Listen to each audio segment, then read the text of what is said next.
Chilling tales for dark nights.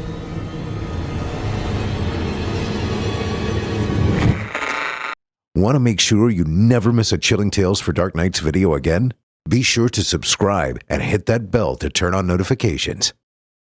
It's time to turn off the lights and turn on the dark.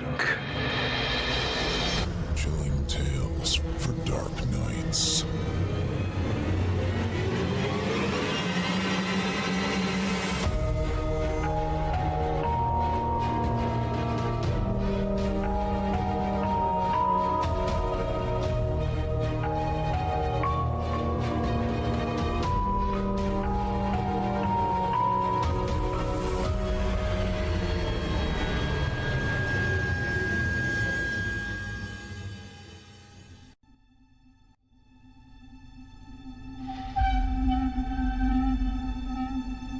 Good evening, listener. You're listening to Chilling Tales for Dark Nights. On tonight's edition, we invite you to leave behind your safe reality and descend with us into the frightening depths of the most terrifying imaginations with an audio adaptation of frightening fiction about Halloween hunts. I'm your host, Steve Taylor, and tonight I'll be your guide as we traverse the dimly lit corridors of your darkest dreams. I also wanted to take a moment to thank you for all your donations. We still need your help. Every share, donation, and comment of support helps. Let's keep growing together. Joining us tonight to help bring to life the frightening fiction of Heath Pfaff, our voice talents Geoff Sturtevant, Erik Peabody, Kevin Barbare, and Jason Crum. Now, get your ticket ready. Take your seat in our Theater of the Minds and brace yourself. It's time to turn off the lights and turn on the dark. Our tale this evening is written by Heath Pfaff and performed by our ever-beloved Geoff Sturtevant, Erik Peabody, Kevin Barbare, and Jason Crum. In it, two friends embark on a mysterious Halloween journey, following a map linked to a local legend. But what begins as a fun adventure quickly spirals into a nightmare when they encounter unsettling supernatural forces that may tie back to their lost friend. Now, without further ado, I present to you The Cemetery Run.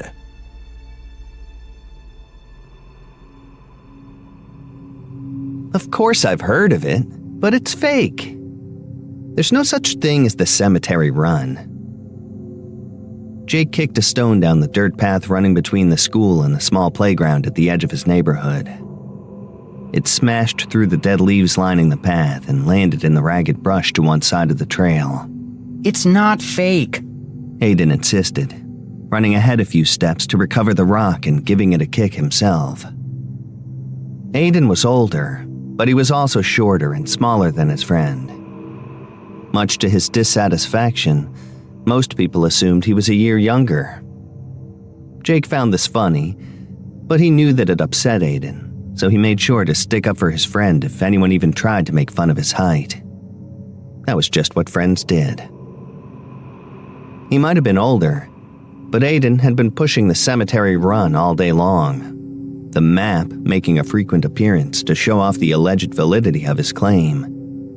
But Jake had been hearing about the familiar legend his entire life, and he was too old to believe in that kind of thing anymore. I got the map from Casey last year, Aiden pressed. Remember? He came back from trick-or-treating with 2 pillowcases full of candy. 2! He even brought them into school and gave them out. Jake winced. Casey had been a good friend, the third to their trio. But he was gone now, and Jake didn't know exactly how to deal with the pain that caused him. It was easier to pretend he didn't remember their lost friend, but Aiden seemed to enjoy bringing him up. The memories made him happy the same way they made Jake ache inside. That day after Halloween had been their last day with their friend. Jake let out a short sigh. Casey's dad took him to the rich neighborhood up north. That's how he got all that candy. That was Jake's going theory. He never really believed Casey when he said he found the cemetery run, though he pretended for his friend's sake. It was fun to pretend magic was real, but Jake knew you had to keep reality and imagination separate. You know that's not true. Aiden kicked the rock hard and it flew off into the woods on the left side of the trail. They definitely weren't finding that again. Aiden's voice softened, a hint of desperation coloring the next words he spoke. Come on, we should at least try the map. For Casey. Casey was just pulling our legs. You don't really believe in magic, do you? Do you know what will happen if we follow that map? The taller boy gave his friend a second to answer before going on. We'll lose the entire night of trick-or-treating, walking around in the woods. Is that what you want to do? How does 0 pillowcases sound? That's what we'll end up with if we do this. Aiden's expression crashed, and Jake immediately felt a rush of guilt. Aiden's voice was sad, and his eyes were just a bit glassy. I miss him, Jake. He was so excited about this map. I wanted to do it so we could kind of go on one more adventure with him. I don't even care if we really get candy or not. We can get candy next year. Jake had to turn his head for a moment, refusing to look at his friend as he rubbed his eyes. That's stupid. This is all stupid, he said. But he also knew that he was going to agree to do this thing. He grabbed the map from Aiden and looked at it closely for the first time. There were 2 cemeteries in town, one at each end. The legend said that if you entered the cemetery at the north end of town and found the secret trail out the backside and followed it all the way around to the south cemetery, then left that cemetery through the main exit on a Halloween night, you'd enter a version of the town where all the houses lined a single street, and every house gave away full candy bars. It was stupid and impossible, but the kids in town really had been telling stories about Cemetery Run for as long as Jake could remember. No one really believed any of it was true, except maybe the younger children. But Casey had come to them just before he died and told them that he'd found the path. He'd even had a map. Jake and Aiden had pretended to believe him, and he'd certainly had the candy to prove what he'd said was true. Jake hadn't really believed him, though. When Casey had said he wasn't going to be trick-or-treating with them that year, Jake had assumed that the other boy's dad was going to take him to one of those mall trick-or-treat runs. But when Casey had come back with so much candy, Jake had revised his theory, believing his friend had gone to the rich neighborhood, Evergreen Terrace. He certainly didn't believe that Casey had found a magical path through the cemetery that brought him to a secret candy street. If we come out of this with no candy, then you owe me 2 months of your allowance, Jake finally said with a sigh of exasperation. To his surprise, Aiden jumped in excitement. Yes! 3 months even! Promise! He held out his hand for Jake to shake.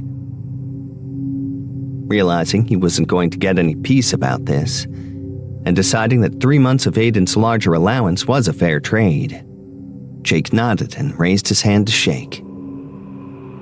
The 2 boys solidified their agreement, which left Aiden buzzing with excitement. Jake managed to find some happiness in his friend's sense of adventure. If nothing else, they'd have an interesting story to tell the other kids the following morning. Maybe, in some way, Jake hoped it would help him deal with the knot in his chest that formed any time he thought about Casey.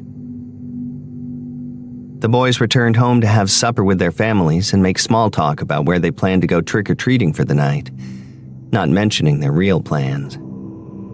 It was the second time they'd gone out on their own, so the parents weren't too concerned. Finally, they gathered their things and headed out to meet at the graveyard. They brought their bikes and parked them behind the large sign for the cemetery, hiding them in the bushes so they could recover them later. Each of the boys had settled on a simple costume composed of dark clothes and cheap masks they'd purchased earlier in the week. After all, the costume wasn't the important part about the night. Each of them also carried a backpack and 2 pillowcases. One pillowcase would go in the pack once it had been filled, and the other would have to be carried out. This meant they'd have to walk the path, if it was even there, without the aid of their bikes. They couldn't ride bikes very well with a pillowcase full of candy hanging from one hand. Well, they probably could, but it would be a hassle. Besides, the stories always talked about walking the cemetery run, not riding a bike, so it seemed like the right thing to do. "Where do we start?" Jake asked in a whisper, looking nervously around. He didn't like getting in trouble, and he was pretty sure they were not supposed to be in the graveyard after dark. There wasn't a gate or anything to keep them out, but he was certain there should have been one. "We have to pass through a few of the grave sites before we get there," Aiden explained, setting out ahead of him. "I checked it out earlier, so I know the way. Come on." He led them up the path for a bit, and that rose over a hill before descending down into the valley that contained most of the graveyard. The place was creepy at night, still, and clothed in menace and the promise of a grim future that none of them could avoid. It became increasingly creepy as Aiden led them off the main path and began bringing them to various gravestones. "Adelia R. Valerie," he said, as they walked through a stone arch that had been built over her gravesite. "She was the town's founder. Her husband got credit later on, but she was actually the first person to settle here, and Dad says her and her sister helped get this place started as more than just a single homestead. They built a bunch of the original houses and buildings." "I didn't know this came with a history lesson," Jake answered unenthusiastically. "It's important to understand why the path works. All of the places we have to do with the founding of the town and with the people who were here before," Aiden explained, excited energy filling his voice. "She's the most boring one, I promise." He led on as he spoke, and it wasn't long before they'd reached another large gravesite. This one had a statue of a man in regal clothing rising over it. "This is Thomas S. Valerie. He got all the credit for founding the town, and later became mayor after Adelia passed away under strange circumstances. Almost everyone believed he killed her because she was so popular in town, and they were going to make her the mayor. This was a big blow to Thomas's honor, as women just didn't get put into positions of power back in the day. It was shortly after rumors of her being declared the town's first mayor started that she became ill. No one saw her again until she died, and her family was so upset that they refused to let her be buried on the Valerie plot, which is why he's here and she's back there. People eventually stopped talking about the two of them, and now you don't hear much about Adelia anymore." Aiden finished his story, pointing back the way the two boys had just come. Jay couldn't help but admit that was an interesting fact about his town he hadn't known. Everything in town was named after Thomas Valerie. He'd only heard Adelia's name once or twice in his life. "Now it gets really interesting," Aiden chirped excitedly, leading them on into the back of the cemetery, where there were a great many unmarked graves. He carefully counted them as they passed, until they reached one that looked no different than any of the others. "We need to step over this one," he explained, doing so as he turned to wait for his friend. Jake looked down at the little stone, gave a shrug, and then joined Aiden. What was so special about that one? "The Valeries made this a town, but they weren't the first people to live here. There were a group of folks here already when the settlers came. The people living in the woods. They had no ties to any of the natives, as far as anyone knew, but they were wild and strange. Some people claimed that they were people of the woods, like they were part of nature here. Grandma said they were fairies. I don't know if I believe any of that." Aiden continued. "Adelia was friends with them, but after she died, the people were gathered up and put in the hospital in town. Back then, it was an asylum. The town's people believed that these strange folks were witches or that they were demon-possessed. Some, like Grandma, believed the whole fairy thing. No matter what they were magic, and this land rightfully belonged to them. They were tortured to death and killed at the asylum, and then later their bodies were buried out here because there were enough of Adelia's friends left alive to make sure they received at least that much. This grave belonged to their elder, a woman just called Old Raven. Aiden finished his story and then began to walk straight toward the back fence of the cemetery. I don't know how Casey figured any of this out. Jake sounded uncertain as he spoke, and indeed his confidence at the night was somewhat shaken. He hadn't expected weird stories to go with their journey. Probably the same way I did, Aiden said with a shrug. Some of it's written on the back of the map, and he would have talked to the older people in town, read books in the library, and I bet you anything he made his map based on one someone else had drawn. I made another copy of it myself and left it in my room. Just felt like the right thing to do. Well, where are we going now? I can see the fence from here, and there isn't a path through it. Jake didn't want to talk about leaving extra copies of the map around. That felt like admitting that maybe what they were doing was dangerous, and that someone would need the map to know what had happened to them. It felt like tempting fate. But that was probably just because it was dark and they were in a cemetery, and Jake was scared. Just wait, Aiden said, still striding toward the fence. He stopped when he arrived, and Jake stopped next to him, about to open his mouth and mention they'd just reached a dead end. But then he saw that they in fact had not reached the end. There was a place where two panels of the fence didn't meet, and behind that place was a dirt path that led out the south side of the cemetery, cutting straight through the woods there. Jake swallowed hard, and Aiden jumped excitedly from foot to foot. We found it, the older boy announced with excitement. It looks like we did, Jake replied unhappily. This wasn't just a coincidence. The map had brought them to a gap in the fence. There had to be something here, or the map would be a complete waste of time. But this was no doubt a gap they could have found during the day if they wanted, and not just on Halloween night. Jake found some comfort in telling himself this. Aiden was already on his way through the gate, turning on his flashlight as he went, and Jake had to rush to catch up. He'd brought a headlamp, and he clicked it on as he joined his friend on the hidden trail at the back of the graveyard. The path that opened up before them was just wide enough to walk side by side. It was a well-beaten and packed route, though it was rutted and broken by tree roots in places, making it just dangerous enough that running down it seemed like a bad idea, especially in the diminished light. The trees on either side of the path hung overhead, blocking out the view of the sky, as though they were ashamed of the strip of dirt that ran beneath their boughs. It made it feel like the boys were walking through a tunnel. Jake was surprised more people didn't talk about this path. A straight walking path down the east side of town was convenient, even if it did run parallel to the road. Someone had to be using it, because the ground was rough but free of weeds and brush. I wonder where it goes, Jake mused, which earned him a glare from Aiden. We know where it goes. It goes to the other graveyard. Aiden seemed confident in this, but the angle of the path just didn't seem to allow for that. Looking back, Jake could see straight down the way they'd come, though he was losing sight of the graveyard they'd just departed from, as it grew too far away to see in the darkness beneath the trees, even with their flashlights turned on.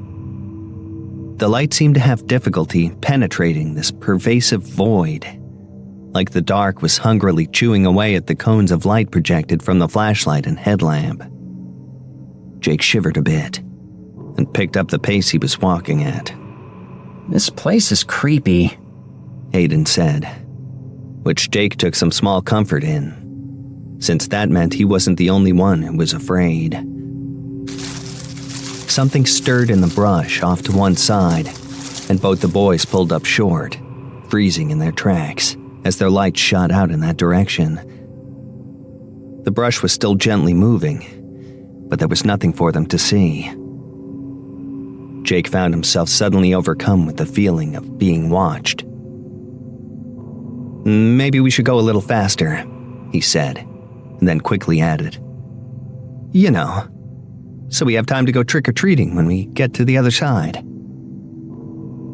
He didn't want to seem like he was as scared as he was. In that moment, he couldn't remember having ever been more afraid. The fear was backed by the feeling of being a fool. In the morning, the memory of all this would just embarrass him. Aiden was nodding in agreement. Yeah, we don't want to not have time to get candy once we get there. He began to jog, and Jake joined him, the jog soon becoming a run. Dangerous path be damned. Before they knew it, both boys were barreling down the cemetery run as fast as their legs would take them. Eventually, they reached a hill in the path, a great round knoll that seemed perfectly circular, and the trees actually opened up above, so that most of its circle was wide open to the moonlight. It was clear and bright here, and the stars seemed like sharp pinpricks of eternal light peeking through a black shroud. It should have been a welcome change to the deep void they'd crossed before, and yet it was a cold, unnatural light, one that clung to the skin like a funeral shroud. The path went around the knoll in both directions, but the boys were still running, and they charged over the top and almost tumbled down the far side before reconnecting with the path that kept going straight back into the woods. For some reason, even though it was better lit, neither of the boys had any desire to stop atop the hill. It felt wrong there. Jake was almost relieved to be back on the trail again. On multiple occasions, he thought he saw someone or something staring at him from the sides of the path. Tall, dark things with bright, shining eyes that were watching the boys charge their way toward whatever might lie ahead of them. By the end of the run, Jake had convinced himself that there was something chasing him through the dark. He looked back multiple times, and each time he thought he saw it loping after them, just at the edge of the light of his headlamp. He was so focused on this terrifying pursuit that he didn't even see the metal fence coming at him until he ran into it at full speed, knocking himself down as Aiden came up behind him. There was a latched gate in front of them, and beyond that, a graveyard. Aiden began to fumble with the latch as Jake scrambled back to his feet. But the shorter boy's fingers seemed dumb, like they didn't want to communicate with his brain. "Hurry up! It's right behind us!" Jake found himself shrieking, his voice higher than normal. He could hear the strange thump, thump, thump, thump, thump of the unknown thing coming down the path after them. The pattern of its feet was all wrong, and he didn't dare to look back and see why. He just had to wait for Aiden to press the latch button down and pull the trigger on the handle. But it felt like it was never going to happen. Jake closed his eyes, not wanting to know what was going to catch them from behind. The latch popped open with a click, and the two boys broke through and slammed it in their wake, backing away from the gate, as if the small iron fence might do anything at all to protect them. But when they looked back down the way they'd come, there was nothing chasing them. In fact, there was no path at all, just a small clearing at the back of the cemetery. This had Jake thinking again. Had the path ever turned while they were on it? How had they ended up at the other cemetery? And shouldn't it have taken longer? His pulse was racing in his ears, and he felt shaky. "I wish we hadn't done this," Jake said, and his voice was unsteady as the rest of him felt. This is for Casey, Aiden said. but he didn't sound as certain as he'd been before either. Come on, the monster... It wasn't real, right? That was just our imaginations. Did you see the people in the woods? He didn't want to ask, but Jake wanted to know if he was losing his mind. Aiden shook his head no far too quickly. No, there wasn't anything in the woods. We just scared ourselves, like when we used to read those scary storybooks late at night when we had sleepovers. It was all just our imaginations. Before Jake could protest any further, Aiden jumped in again. We're here now. We might as well keep going. I can't see the way back through the woods, and I don't really want to go back that way anyway. Jake opened his mouth to object, but then realized that there was nothing to object to. They weren't going back, even if they could find the opening. Jake was never going down that path again. Not for anything. That only left them with one way, and that way was the way that Cemetery Run wanted them to go. Yeah, fine. Let's get this over with. I just want to go home. The walk through the second cemetery was so unremarkable that Jake let himself imagine that everything was back to normal.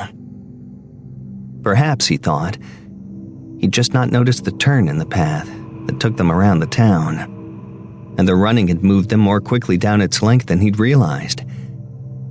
If he accepted that, then the world was still a place where monsters weren't real, and neither were magic paths through the forest.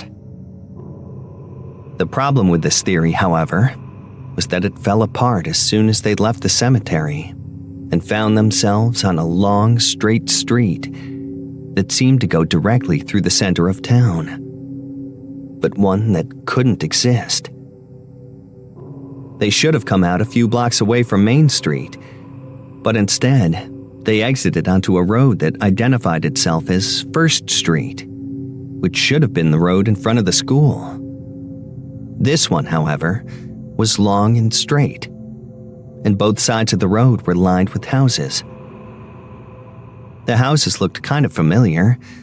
They were the right types of homes for their town, but anytime Jake thought he was seeing someplace he recognized, it felt like there was always something that made the house wrong. One house looked like Sarah's from school, but it was painted the wrong color and had a detached garage. Another had an extra floor that it shouldn't have had, and there were two houses that shouldn't have been anywhere near one another. In the front lawn of the nearest house were two wooden hand-painted signs. The first of them read, "All of our gifts and goodies are yours. Take what you'd like from our porch-lit doors." The second one followed, reading, "No tricks, no lying, no sticks or stones. Our sweets are yours for sinew and bones." This has to be it, Aiden said, his voice nervous and excited. If he'd seen the sign, he didn't seem as weirded out about it as Jake felt. "I don't know about this. There aren't any other kids here. And that sign..." Jake trailed off quietly. The place was so very still. No cars moved, and no one left their houses. There were no other trick-or-treaters anywhere. It felt eerie. The younger boy was still worrying over this when he noticed that Aiden had moved on without him and was approaching the first house, the one that looked like Sarah's and had the sign in the yard. He walked right up to the door and knocked. Jake jumped forward, joining his friend on the stoop, even as he contemplated suggesting they both start running away. Whatever was happening, he didn't want to be alone. He grabbed Aiden's arm to pull him back, but when the door opened and someone stepped up to the entryway with a bowl of candy, Jake froze in place. The bowl was huge, and every single treat in it was a full-sized bar. Trick or treat, Aiden announced. Or treat. Jake joined in a bit late, stunned as he was by what he was seeing. This definitely wasn't what he'd been expecting. Aiden reached out and took a candy first, but Jake followed quickly, both of them choosing a full-sized bar from the bowl before saying thank you. The man said nothing, just pulled the door shut, and then the light on the porch went out. He'd still had a bowl full of candy, but he turned his light out, as though he was done for the night. Come on, let's go to the next house. Aiden was off in a second, delight on his face. Jake took a moment to look over at the sign again. It was a strange choice of Halloween decorations, but Aiden didn't seem worried. Maybe, Jake thought, he was just letting his nerves get the better of him. This whole situation was magical and strange. He might as well embrace it, especially if that was what Aiden was going to do. His course set, he ran to catch up with his friend, and soon enough they were bouncing from house to house all along the street. Every house met them the same way. Someone would come to the door with a large bowl of candy. They would take what they wanted, and then the door would be shut, and the porch light would turn off. Jake was into a rhythm with the process when Aiden stopped him. They were on their second bags already, their backpacks bulging with their first loaded pillowcases. You know, I was thinking maybe we should just go now. Aiden's words surprised Jake. He'd been the one to get them really going on this. The sudden change in mood earned some immediate ire from his younger friend. You were the one who charged into this whole thing. Now you just want to stop? We're not even halfway through our second bags yet, Jake countered, shaking his partially empty bag for emphasis. I know, Aiden said softly. But Jake could tell his friend wanted to say something, but there was a hesitance about him that he couldn't really remember Aiden ever having shown before. Aiden always knew what he wanted, and he was very clear about it. This gave Jake pause. What's wrong? He asked, allowing his earlier anger to drift away. Did something happen? For a moment it seemed like Aiden wasn't going to respond. But finally, after looking back at the last house they'd been to, as though it might be listening to them, Aiden gave in. I saw Casey at the last house. A chill went up Jake's back. He involuntarily took a step back from Aiden, as though the older boy had just slapped him across the face. What do you mean you saw Casey? He finally managed to ask. Aiden had turned firmly back in the direction of the last house now. He was in the living room, behind the woman who came to the door. He was sitting on the couch watching TV or something. I didn't think it was really him when I first looked, but I couldn't take my eyes off of him. I know Casey. I'd never forget him, and that was him in there. That's impossible, Aid. He got lost in the woods and, They didn't talk about it. The parents had all told their children that Casey died of exposure from being out when it was too cold. But enough kids had heard the truth being whispered by their parents to put it all together for themselves. Casey had been attacked by an animal, a cougar. There'd been a large hunt afterwards, and they'd killed the animal that allegedly did it, but the kids weren't supposed to know about it. I'm not making it up, Jake. I saw him. I swear on my life. Aiden's voice was particularly passionate, but Jake just couldn't accept it. It was too impossible. All right, but I want to see him. I'm going to. Jake couldn't believe he was about to say this, but the words came unbidden. I'm going to go back and look real quick. I'll peek in through the window. We can go home after that if you want. Aiden looked nervous, like he was on the edge of running off on his own. I don't know if we should do that. I feel like maybe this place is bad, really bad. We should just get out while we can. I have to go look, Jake insisted. "You can wait here. I won't be long." Before his friend could stop him again, Jake started walking back toward the last house they'd visited. With the lights out, it seemed easy enough to sneak up to the property without drawing attention. But Jake still couldn't shake the feeling that he was being watched. It had felt like that ever since they'd come here. Things were too quiet.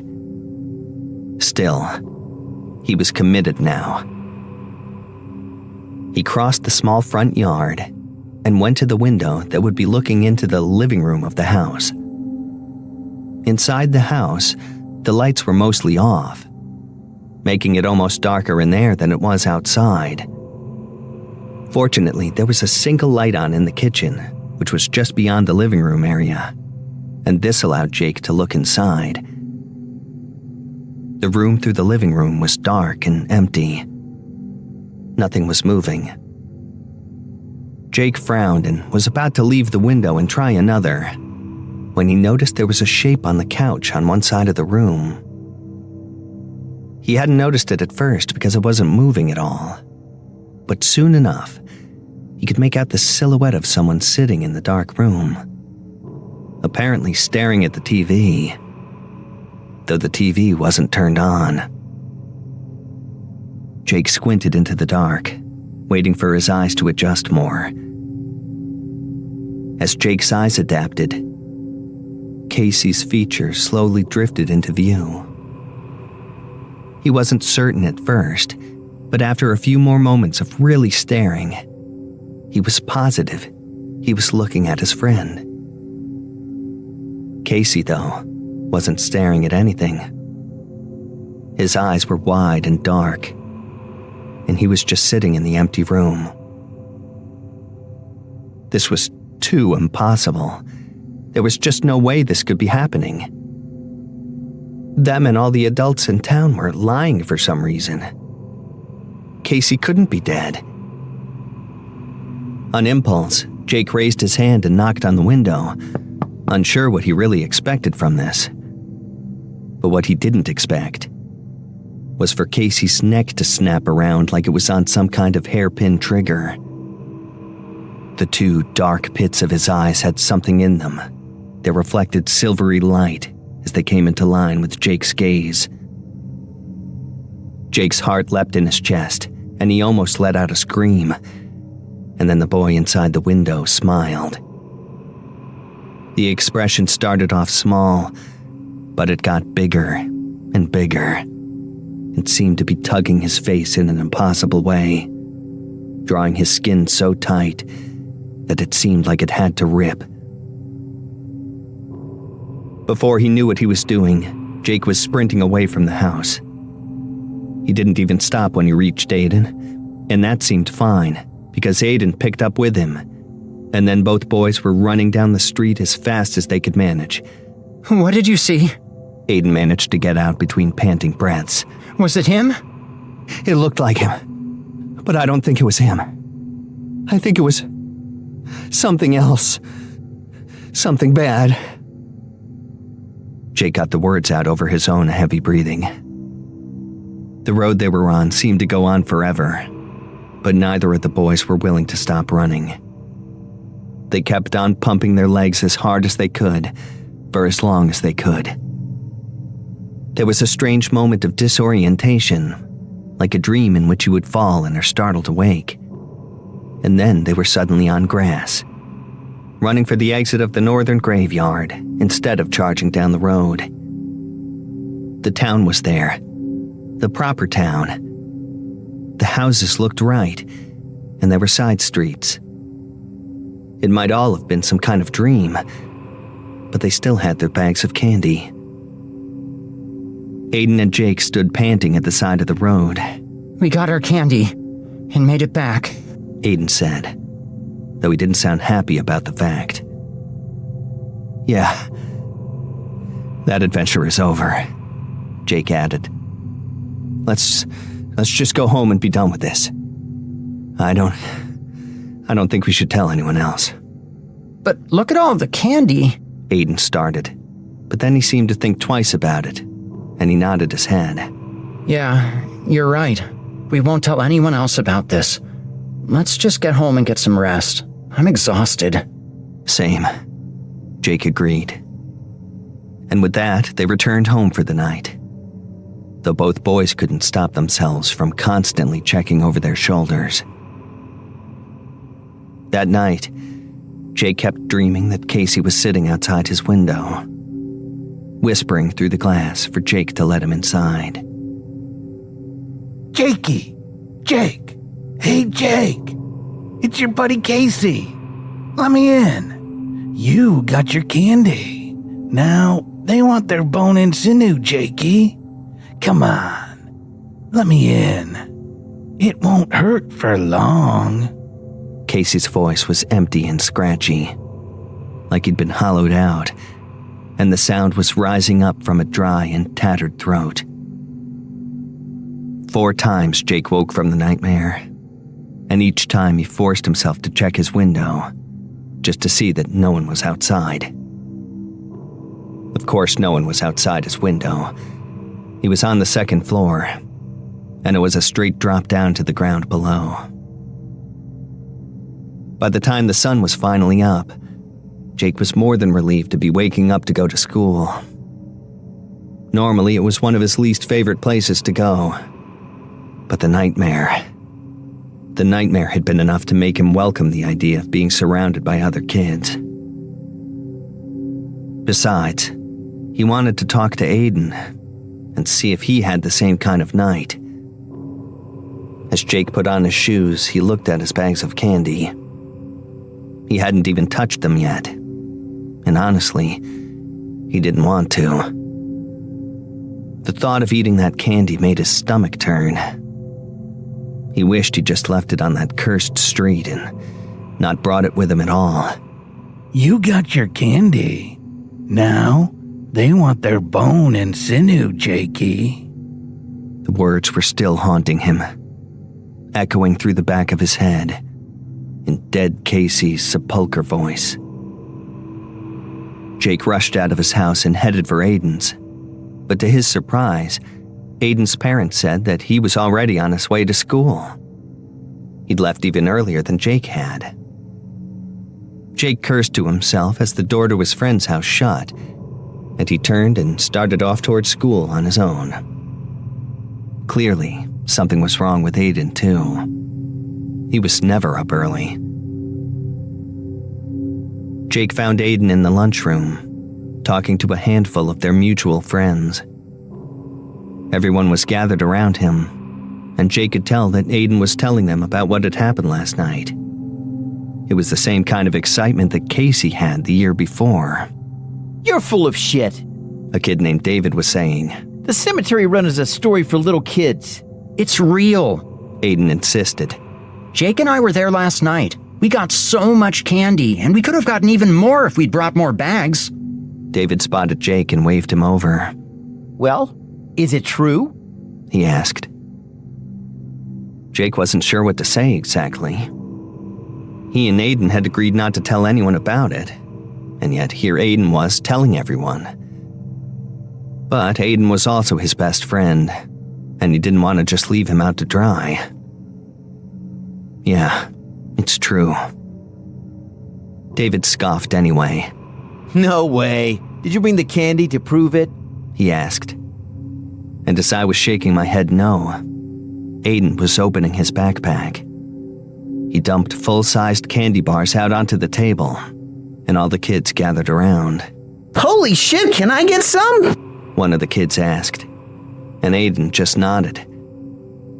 Soon enough, kids were taking candy and copies of the printed-out map that Aiden had made.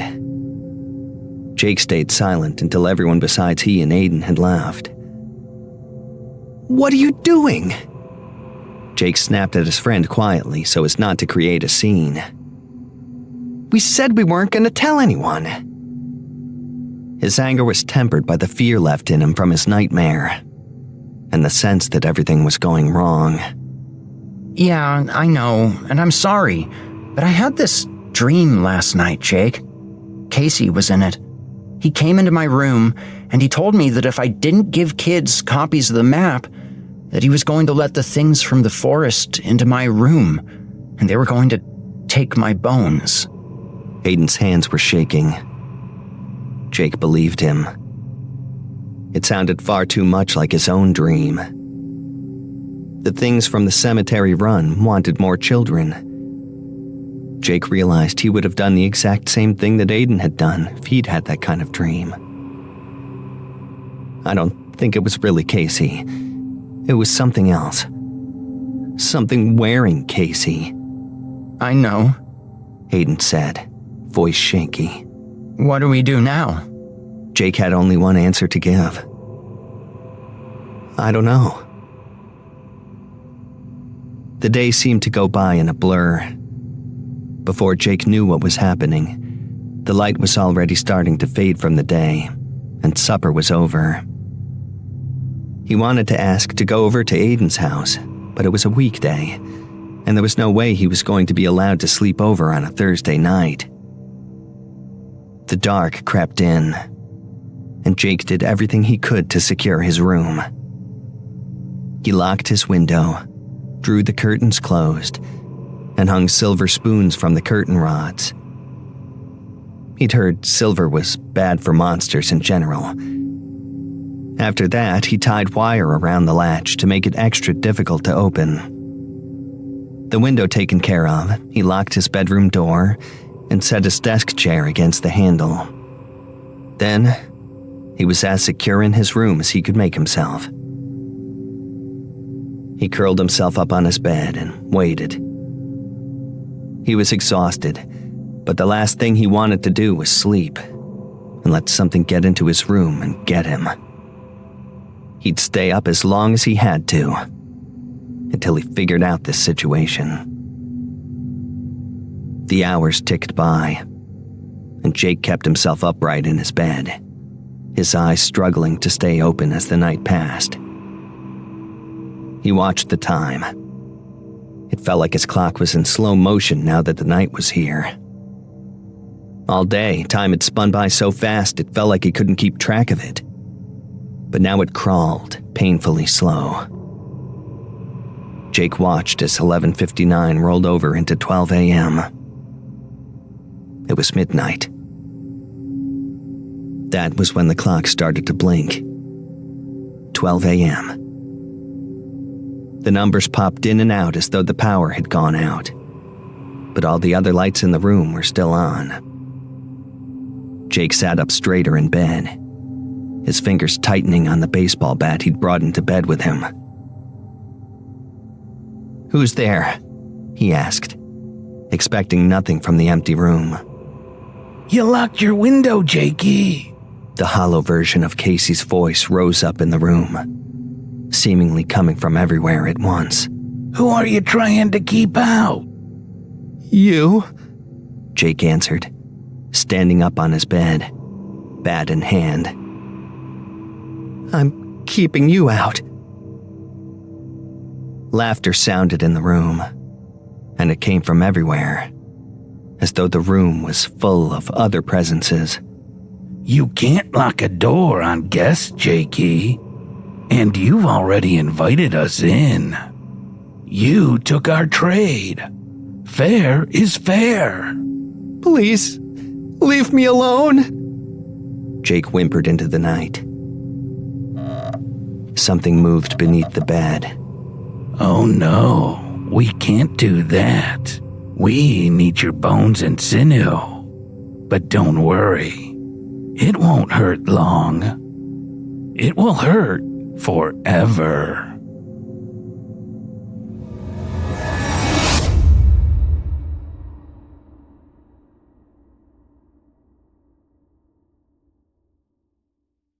I hope you enjoyed The Cemetery Run, as written by Heath Pfaff and performed by Geoff Sturtevant, Erik Peabody, Kevin Barbare, and Jason Crum.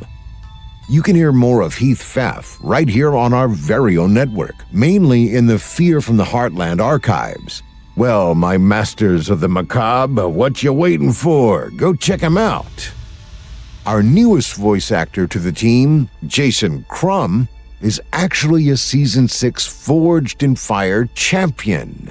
Do his dark talents know no end? So not only can you hear him slay with his voice acting abilities on our network, you can also watch him show off his skills on television. And I hate to spoil it for you, but this guy can really cut and keel. On to the shows. Longtime resident Otis Gyrie has his very own show here on our network, Scary Stories Told in the Dark, which you can hear every Sunday night. We also have Erik Peabody's Horror Hill, a podcast dedicated to some of our deeper and darker tales. We hope you check him out. And Drew Blood's Dark Tales airs Fridays, featuring some southern, down-home horror. And don't forget to check out the Fear from the Heartland archives, featuring more than 120 episodes. Well, friends, our weekly descent into the depths has just about come to a close. But before we go, I'd like to take a moment to thank you for joining us for tonight, and remind you to take a moment to stop by our iTunes page and leave Chilling Tales for Dark Nights a 5-star review and a kind word. And follow us on Facebook, Twitter, and Instagram if you haven't already. And of course, subscribe to us on YouTube, where you can find an archive of our work going back to 2012. And consider signing up as a patron at our website, chillingtalesfordarknights.com, to show your support and get all of our content ad-free. I'm your host of the evening, Steve Taylor, and it's been a pleasure. Tune in again next week when we once again turn off the lights and turn on the dark. Sweet dreams, listener. Sweet dreams.